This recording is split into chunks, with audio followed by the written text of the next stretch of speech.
Shalom. Voici l'occasion que Dieu nous accorde encore une fois de nous retrouver dans notre tranche l'Évangile christocentrique. Cette tranche a pour objectif la proclamation de l'Évangile christocentrique pour un salut holistique et une vie christocentrique. Ici, nous ne vous parlerons pas des hommes ni de l'homme. Nous allons vous parler de l'homme du Seigneur Jésus-Christ selon qu'il est écrit. Il n'y a de salut en aucun autre. Il n'y a aucun autre nom donné aux hommes par lequel nous pouvons être sauvés. Lui-même, il dit, je suis le chemin, la vérité et la vie. Nul ne va au Père que par moi. Dans Colossiens, il est écrit, nous avons tout pleinement en lui. C'est pourquoi l'apôtre Pierre dit, à qui irons-nous encore? C'est toi qui as les paroles de la vie éternelle. Avant de commencer, remercions le Seigneur. Dieu Tout-Puissant, nous te sommes reconnaissants. Nous bénissons ton nom pour ta grâce, que tu nous donnes d'être ensemble pour nous partager ta parole. Nous voulons nous recommander à ta grâce, ô Dieu d'amour. Laisse que ta parole trouve la place dans nos cœurs et que tu nous utilises comme des instruments pour communiquer la vie qui se trouve dans cette parole à ton peuple. Nous sommes là pour toi, Seigneur. Parle, que tes serviteurs, tes servantes t'écoutent. Au nom de Jésus. Amen. Ce soir, nous voulons continuer avec notre grand thème, le chemin de la destinée.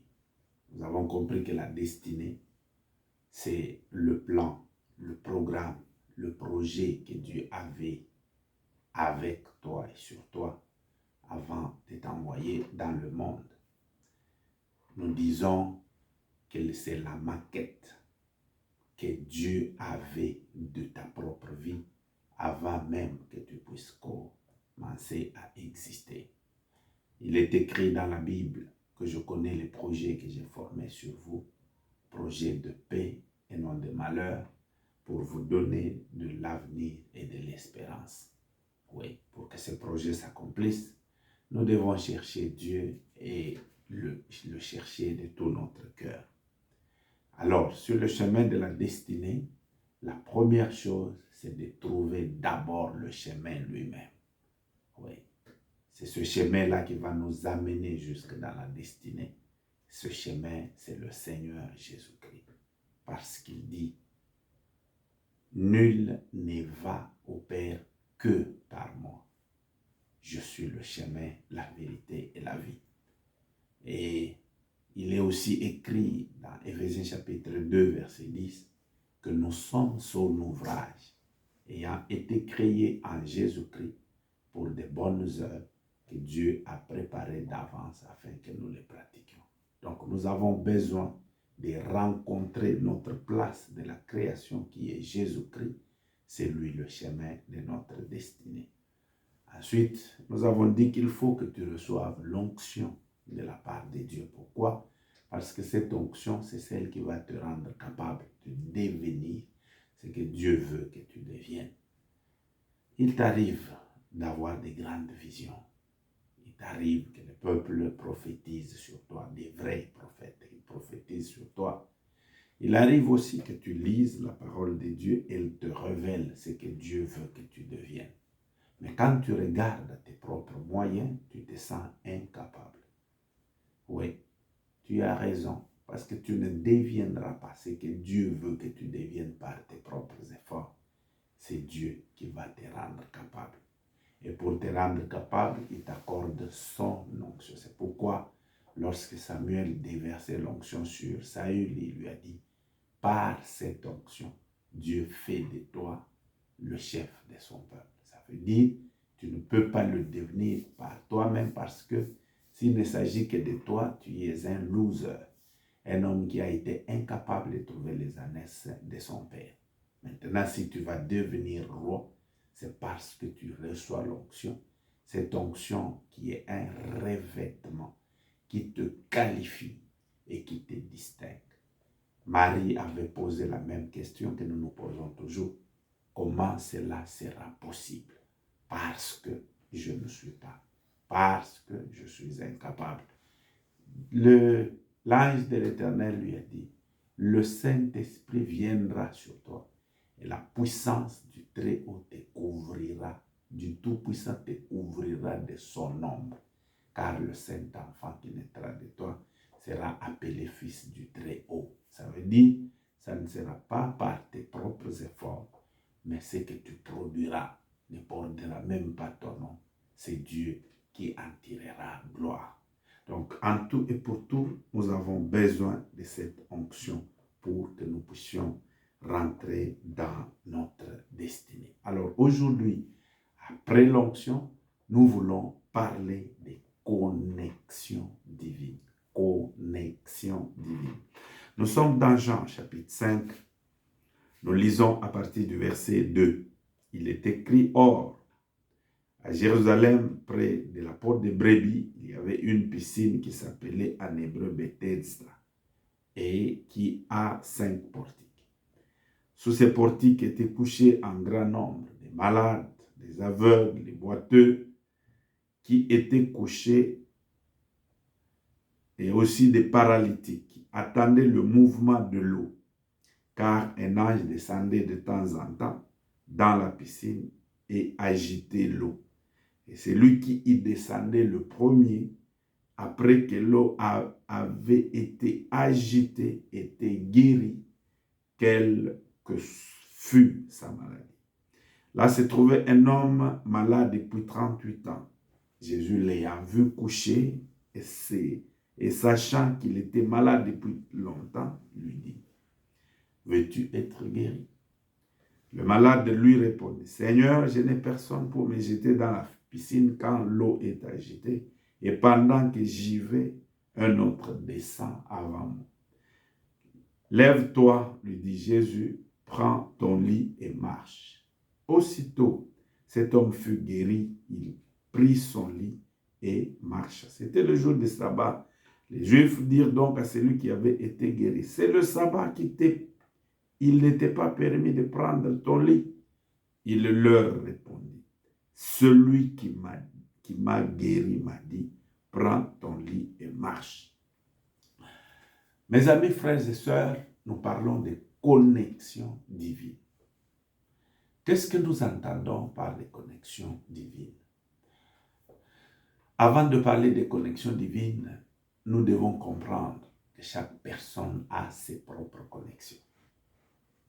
Ces connexions sont des manières traditionnelles composées de famille, amis et connaissances. Ces connexions, on peut dire que ce sont des connexions de fait. Vous êtes membre d'une famille, vous êtes connecté à cette famille par le lien de sang. Vous le vouliez ou non, vous êtes connecté avec eux. À côté de ça, vous pouvez avoir étudié dans une même école, université, avoir travaillé dans une même entreprise, avoir vécu dans le même quartier. Tout ça, ce sont des connexions. Ces connexions peuvent t'aider, c'est vrai, mais généralement, elles sont basées sur des intérêts. J'ai déjà vu quelqu'un qui méprise son frère propre de sang parce qu'il n'a rien. Mais il respecte et honore son cousin très éloigné parce qu'il a les moyens. Et il dit, celui-ci, c'est mon frère propre. Et pourtant, son frère propre, il le méprise parce qu'il n'a pas de moyens. Donc, les connexions de l'homme, connexions de ce monde, sont selon les intérêts. Mais il y a des connexions divines. C'est quoi les connexions divines? Ça veut dire que Dieu t'a donné une destinée. Maintenant, il met sur ton chemin des hommes et des femmes qui n'ont pas ce que tu as, mais qui ont ce que tu n'as pas. Ils les mettent sur ton chemin pour que vous vous mettiez ensemble. Comme ça, toi, tu entres dans ta destinée et lui aussi entre dans sa destinée. Ça, c'est ça qu'on appelle des connexions divines. Avant d'aller plus loin, j'aimerais que nous puissions comprendre que l'homme reste un instrument entre les mains de Dieu pour accomplir la volonté de Dieu. Souvent, les gens de ce monde ou des chrétiens, ils disent le secours de l'homme n'est que vanité. La Bible le dit, oui, mais lorsque Dieu voudra te secourir, parce que quand tu dis ça, tu as besoin du secours de Dieu, non? Lorsque Dieu voudra te secourir, il utilisera un homme. Oui, parce que c'est l'instrument entre les mains de Dieu. Il peut même utiliser tes ennemis. Il est écrit dans la Bible que si les voies de l'homme plaisent à Dieu, il va disposer en sa faveur même ses ennemis. Pourquoi? Parce que Dieu, quand il agit, il passe par un homme. J'aimerais te dire une chose. Tu vois, ton dossier là tarde, n'est-ce pas? Il y a un homme. Si lui, il décide qu'on signe ton dossier, ça sera signé. Alors tu as besoin que Dieu te connecte avec des gens. Pour ta destinée, tu as besoin des gens, des hommes et des femmes qui n'ont pas ce que tu as, mais qui ont ce que tu n'as pas. Quand on parle de qui ont ce que tu n'as pas, généralement, les gens pensent à l'argent. Peut-être qu'il n'a qu'une information qu'il peut te donner pour que ta vie change. Peut-être qu'il connaît un ami qui a la solution à ton problème. Si Dieu te connecte avec ce genre de personnes, tu ne seras pas la même personne. Et j'aimerais te dire, tu as besoin que Dieu t'accorde ces connexions pour que ta vie change totalement, que tu rentres dans ta destinée. Alors revenons à notre texte ici. Ici, on nous présente un homme qui est allé à la piscine là où l'ange descendait pour accorder la solution aux malades. La Bible dit, quelle que soit la maladie, c'est lui qui se jette le premier, lui, il était guéri. Alors lui, il est allé là-bas. On ne sait pas à quel âge il est allé, mais il a fait là-bas 38 ans sans être guéri. Ce qui est plus malheureux, c'est qu'il est là où se trouve la guérison, mais lui n'a jamais été guéri. Pas un mois, pas 12, pas 2 ans, mais 38 ans. Pourquoi il est resté là à passer tous ces temps-là? C'est parce qu'il y avait de l'espoir. Il a vu des gens être guéris. Alors il dit non, mon tour viendra, parce que la guérison, elle est là pour de vrai. Alors mon tour viendra. Plus le temps passe, cet homme a commencé à réfléchir. Pourquoi moi je ne suis pas guéri?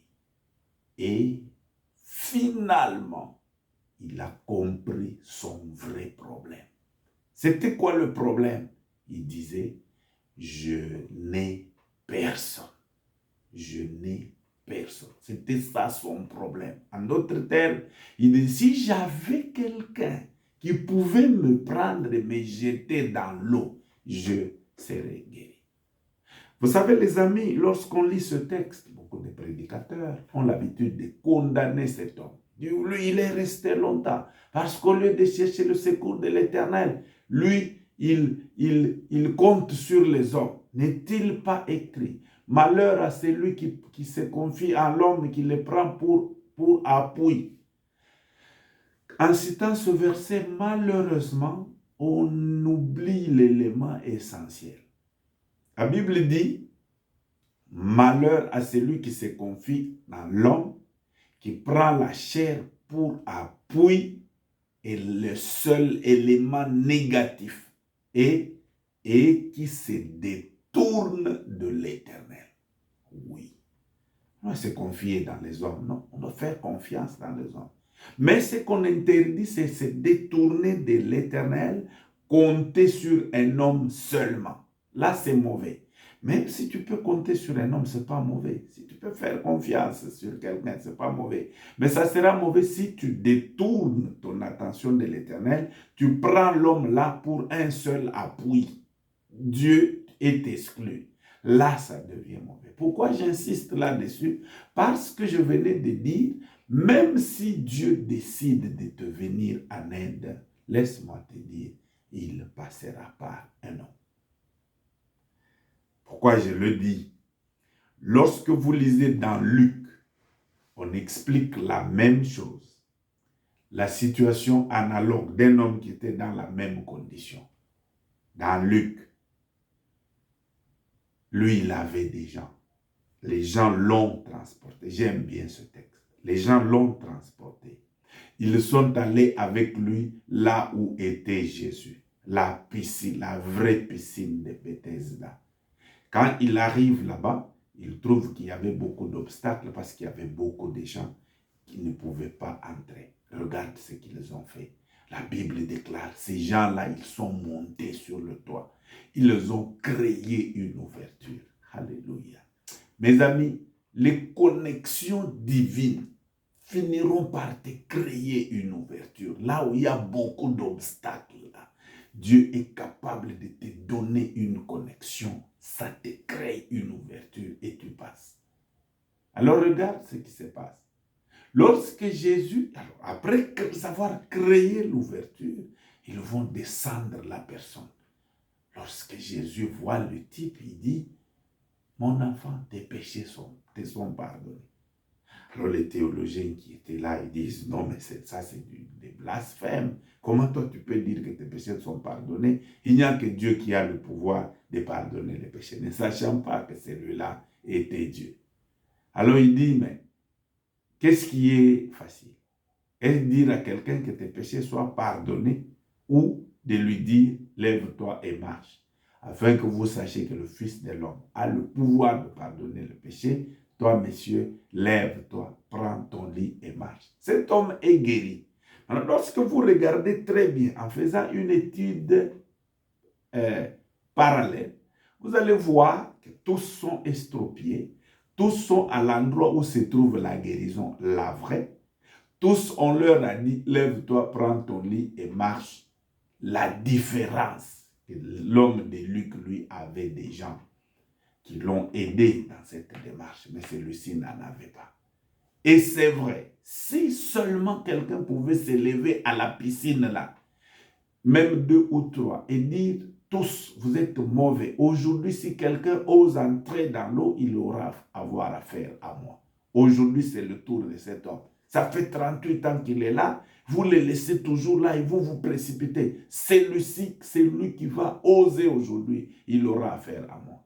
Et on le prend, on le jette dans l'eau. Cet homme aurait la guérison. Je suis venu te dire aujourd'hui que si tu n'es pas encore ce que Dieu veut que tu sois, tu as un problème. Et ce problème n'est pas tout ce qu'on te dit. Ton problème, ce sont les connexions divines. Tu n'as personne. Et tu dois demander ça à l'Éternel. Si Dieu te donne quelqu'un, il va te connecter. Et ta vie ne sera jamais la même.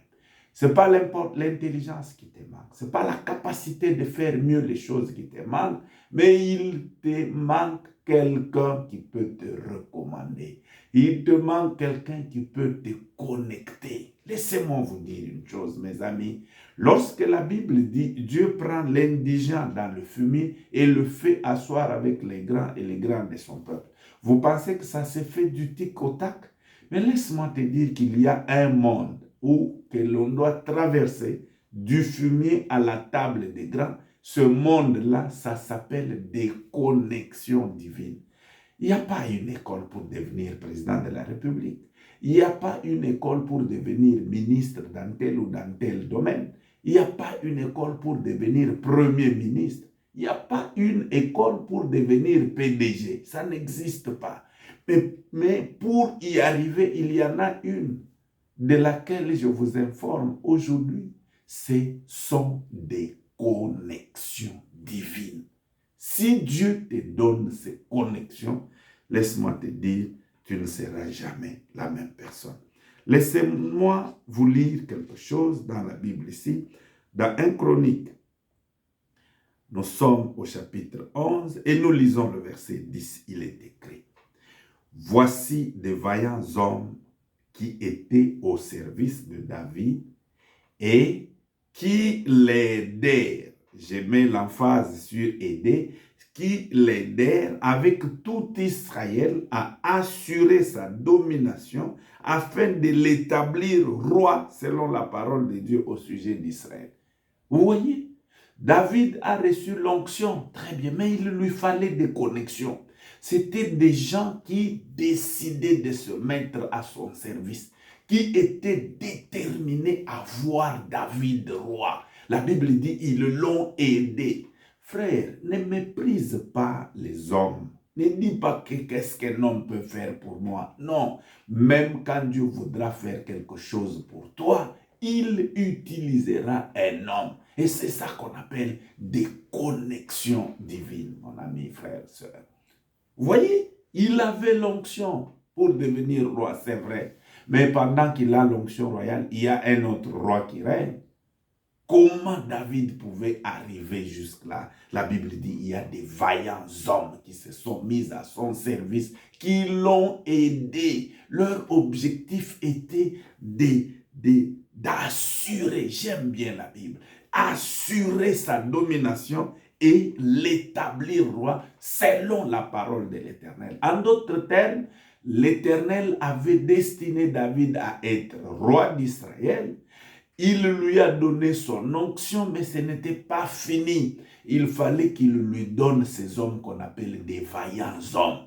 Ces hommes qu'il se mette à son service, qu'il l'aide à assurer sa domination et avec comme objectif l'établir roi. En d'autres termes, ces hommes, quand ils restaient seuls, ils disaient « David doit devenir roi ». Si Dieu te donne des hommes comme ça, laisse-moi te dire, ta vie ne sera jamais la même. Peut-être que tu te dis que c'est le problème de l'argent. L'argent existe.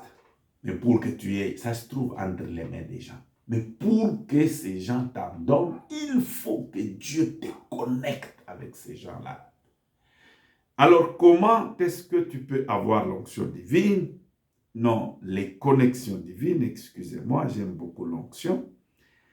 Nous allons lire ici dans 1 Samuel chapitre 16, nous lisons à partir du verset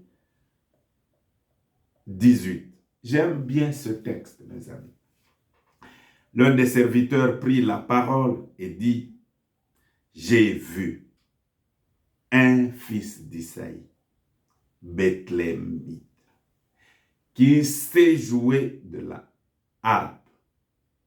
C'est un homme fort et vaillant, un guerrier, parlant bien, d'une belle figure, et l'Éternel est avec lui. » Mes amis, dans ce chemin-là, pour devenir roi, Dieu a créé quelque chose.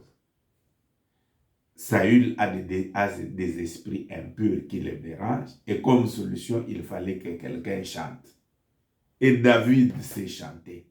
Comment est-ce que David peut arriver au palais royal pour chanter pour le roi?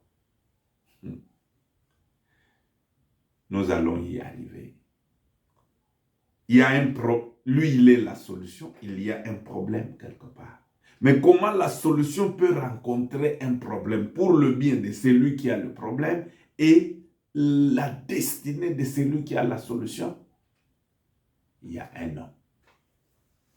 Un homme. Il dit à David, l'un des serviteurs prit la parole. J'ai vu Saül, le Bethléemite. Mes amis, sachons très bien qu'il y a des gens qui nous observent. Alors, je vais aller rapidement. La première chose, j'ai dit, Dieu va te donner des connexions divines. Tu dois prier que Dieu te l'accorde, mais voici ta responsabilité. Première chose, soigne la qualité de ton travail. Oui, soigne la qualité de ton travail.